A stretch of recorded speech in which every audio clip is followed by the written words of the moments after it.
Ever wished you could just disappear, like poof, gone?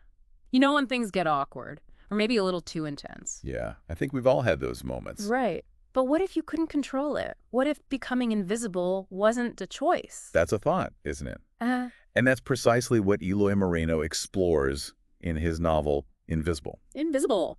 It's going to be our focus for this deep dive today. We're going to be looking at this Spanish novel, especially the themes of bullying and the consequences of just not doing anything. And then, of course, that human need to connect with others. To connect, exactly. And to really do this deep dive right now, we're going to be sticking to what the novel itself reveals. So get ready. It's a pretty powerful story. It is.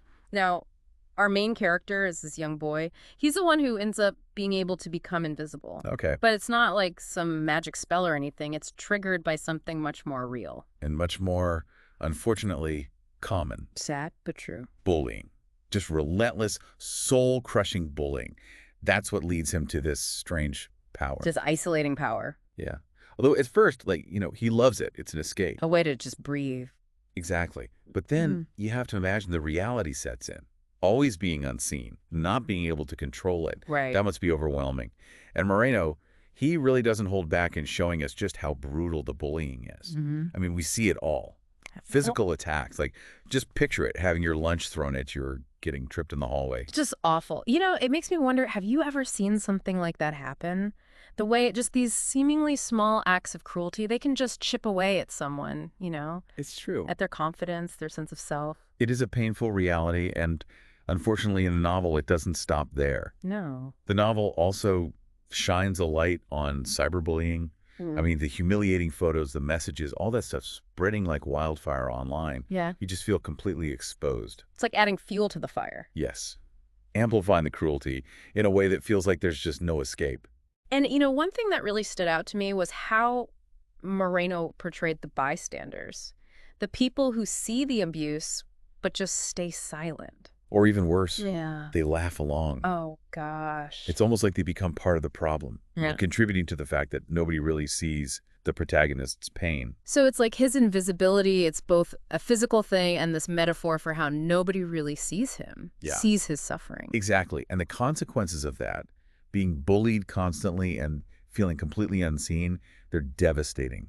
I mean, can you imagine the constant fear, the anxiety of always looking over your shoulder? It's exhausting just thinking about it, never feeling safe, never being able to truly relax. And the novel really captures that toll it takes. We see him pulling away from his friends, from family, even from school. And school's supposed to be a place of learning and growth, Right. but it's like this downward spiral for him, fueled by that fear and isolation. There's this one detail, it's so vivid, where he turns red every time he feels overwhelmed. Oh, wow. Like his body's betraying him. His desire to disappear. It's a powerful image, isn't it? And then there's this turning point in the novel. It's this awful prank in the bathroom, orchestrated by the main bully. It's just a moment of such intense vulnerability for the protagonist. He just wants to escape, but there's literally nowhere to go. And what's even more disturbing is the bully just doesn't care. No remorse. Just this casual cruelty. And nobody steps in to help. It really underscores how isolated he feels. His suffering, it's become invisible to everyone around him. It's just heartbreaking. But then, amidst all this darkness, there's Kiri. Carrie. Now, she's interesting. She develops feelings for our protagonist, but she hesitates to say anything about them. Do you think that hesitation is because she senses how vulnerable he is? Or maybe even a fear of her own? Probably both. We see her trying to connect with him, but in these subtle ways, leaving little things for him, reaching out online. It's like she's trying to find that balance, Between friendship and something more. Exactly. All while she's sensing his growing distress. It makes you think, how do you even approach someone who's hurting like that? Especially when they seem to be pushing everyone away. It's tough. It is. Now we need to talk about another important character, the literature teacher. She's not like the other adults in the story. Oh, no, not at all. She's very aware of what's going on. She sees it. She sees his withdrawal, how his behavior's changing, and she actually tries to help. She uses literature as a way to encourage empathy and understanding in her class. Remember that powerful story she shares and those class discussions about courage and cowardice.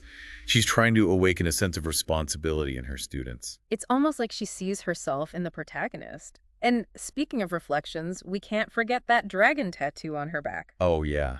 That dragon, Oh, symbolism. it's not just a cool design, though. That dragon represents her own past trauma, her own struggle to deal with those painful memories. So, like the protagonist, she carries her own invisibility, her own hidden burdens. Exactly. And it's interesting, whenever she sees injustice, that dragon seems to awaken, like a physical manifestation of her internal struggle. Mm.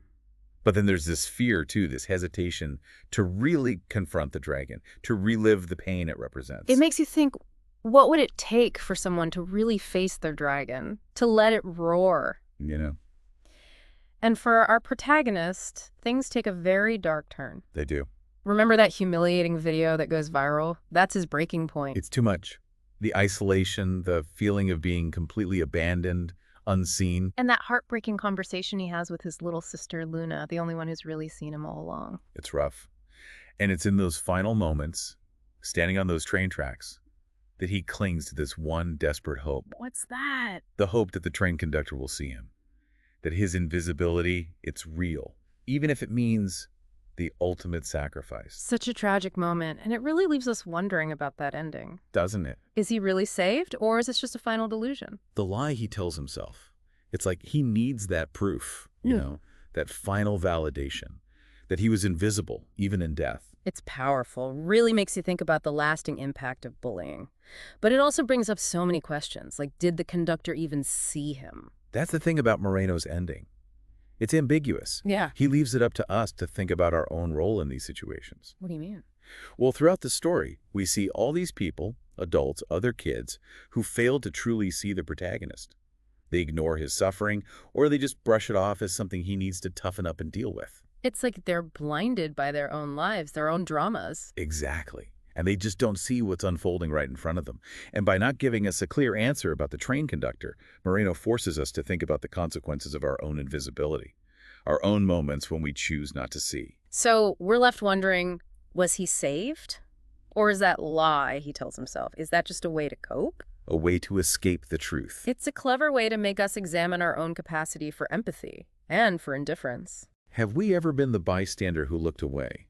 Have we ever missed those silent cries for help from someone in our own lives? It really makes you stop and think. This novel, it's not just a story, it's like a mirror. It's asking us to look at ourselves and our role in creating this culture of invisibility. And if we think about the bigger picture, it goes beyond bullying.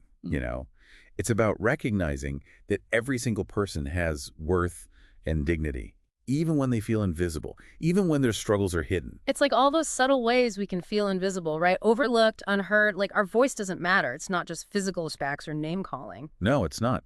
It's about that need to connect, to feel validated. We all experience that. And this novel really makes you question how we can create a world where fewer people feel like they need to disappear. So what does this all mean for us, the listeners? What can we take away from this and apply to our own lives? I think the most important thing is awareness. Paying attention to the people around us, those little cues, the unspoken struggles. It's about asking ourselves, who might be feeling invisible in my life? That's a powerful question. And once you start asking it, it's hard to ignore how we might be contributing to someone's invisibility, even without realizing it. Right. And then it's about taking action. It doesn't have to be some grand gesture. It could be as simple as reaching out to someone who seems withdrawn, offering to listen, a kind word, showing that you care. Just reminding them that they're seen, that they matter. Exactly. And sometimes taking action means confronting injustice head on. Speaking up when you see bullying or exclusion, even if it's uncomfortable, even if it feels risky. It's about being that dragon slayer, even if it means facing your own dragons in the process. I love that. That last thought of the protagonist's, his belief that the conductor saw him, that really stuck with me. It's tragic, but it shows how much he yearned for that connection, to be recognized. It speaks volumes about our need for acknowledgement, to belong. And it makes me wonder, what if he had survived? Would things have been different? Would people have finally seen him for who he truly was? Yeah, it's like we're giving him a second chance, a chance to heal and be seen. To be seen. But realistically, even if he had lived, wouldn't he still carry all that trauma with him? The scars. Of course, trauma doesn't just disappear overnight.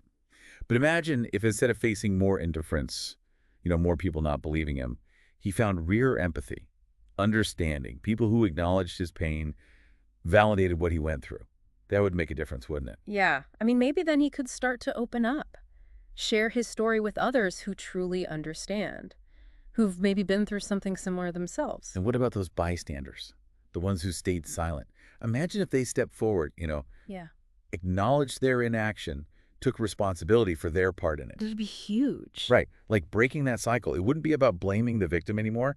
It would be about understanding how we all play a role, either perpetuating the silence or breaking it. Dismantling it. Yeah, exactly. And Kiri, the girl who saw glimpses of who he really was, maybe their connection could grow, become a source of strength for both of them. It's incredible how powerful one act of kindness can be, one genuine connection, especially for someone who feels invisible. It really shows how much we all have the power to make a difference, to be that light for someone in the darkness.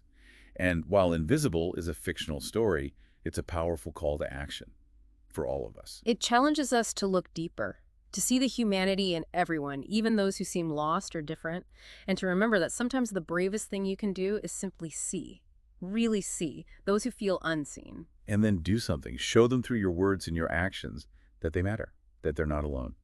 As we wrap up our deep dive into Invisible, I'm left with this question. What will you choose to see today? And even more importantly, how will you choose to act? Because in the end, we are all connected.